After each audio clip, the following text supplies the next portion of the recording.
రేపటి నుంచి T20 cricket మ్యాచ్లు మొదలవుతా ఉన్నాయి. అందరికీ ఆనందంగా అనిపిస్తుంది. నాకు మాత్రం కొంచెం కంగారుగా కూడా అనిపిస్తుంది. ఎందుకంటే రాష్ట్ర వ్యాప్తంగా ఈ క్రికెట్ బుకీలు ఎవరైతే ఉంటారో ఆన్లైన్లో బెట్టింగ్ చేయించే వాళ్ళు ఎవరైతే ఉంటారో వీళ్ళు విజృంభిస్తారు. యువత కూడా ఏదో ఒక ఆశపడి ఒక మత్తులోనో లేకపోతే ఒక క్రేజ్ కోసమో ఆ పిచ్చిలో పడి డబ్బులు పోగొట్టుకోవడం, అప్పుల పాలవడం, అప్పుల తీర్చాలని ఒత్తిడి పెరిగినప్పుడు తల్లిదండ్రులకు చెప్పుకోలేక ఆత్మహత్యలకు పాల్పడడం ఇవన్నీ కూడా సర్వసాధారణంగా మనము చూస్తాం. మా ఆదోనిలో ముఖ్యంగా ఎంతో గత వైఎస్ఆర్సీపీ ప్రభుత్వంలో సాక్షాత్తు ఎమ్మెల్యేలు లేదా వైఎస్ఆర్సీపీ నాయకులే బెట్టింగ్లు చేయించి విపరీతంగా డబ్బు సంపాదించే అలవాటు కూడా ఉండేదని అప్పట్లో కేసులు కూడా బుక్ అయినట్టుగా స్పష్టంగా తెలుస్తా ఉంది.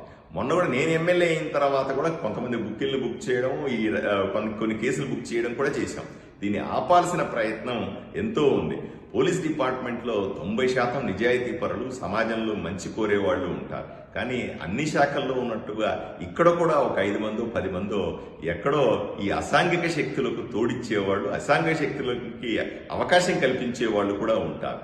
వీళ్ళని కూడా గుర్తించాల్సిన అవసరం ఉంది అని నేను భావిస్తా ఉన్నాను. ఎందుకంటే ఆదోనిలో అనుకోండి, నేను మొన్ననే ఎస్పీ గారికి లెటర్ రాశాను. ఏమంటే ఎక్కువ కాలం మా ఊర్లో ఉన్నటువంటి ఎక్కువ కాలం పోలీస్ స్టేషన్లో పనిచేస్తున్న వాళ్ళని అక్కడ ఉంచకండి, వాళ్ళ వల్లే ఈ అసాంఘిక శక్తులతో పరిచయాలు ఏర్పడి ఇబ్బందులు వచ్చే ప్రమాదం ఉంది అని నేను ఎస్పీ గారికి కూడా చెప్తా ఉన్నాను.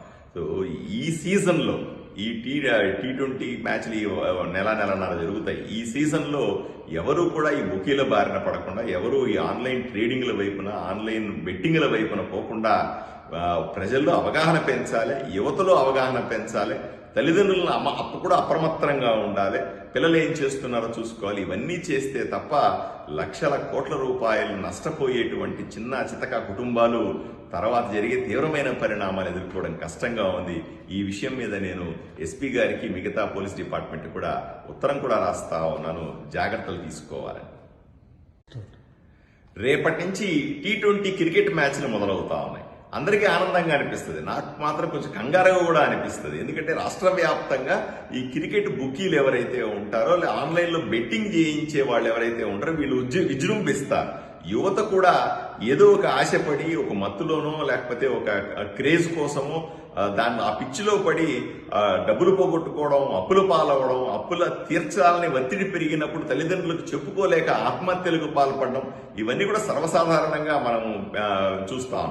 మా ఆదోనిలో ముఖ్యంగా ఎంతో గత వైఎస్ఆర్సీపీ ప్రభుత్వంలో సాక్షాత్తు ఎమ్మెల్యేలు లేదా వైఎస్ఆర్సీపీ నాయకులే బెట్టింగ్లు చేయించి విపరీతంగా డబ్బు సంపాదించే అలవాటు కూడా ఉండేదని అప్పట్లో